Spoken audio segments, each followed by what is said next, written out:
تبارك الذي بيده الملك وهو على كل شيء قدير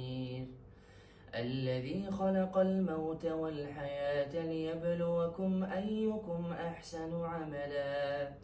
وهو العزيز الغفور الذي خلق 7 سماوات طباقا ما ترى في خلق الرحمن من تفاوت فارجع البصر هل ترى من فطور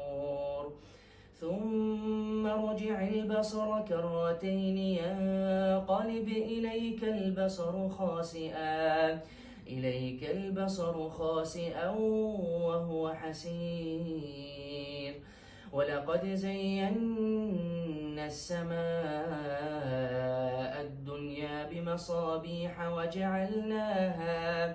وجعلناها رجوما للشياطين وأعتدنا لهم عذاب السعير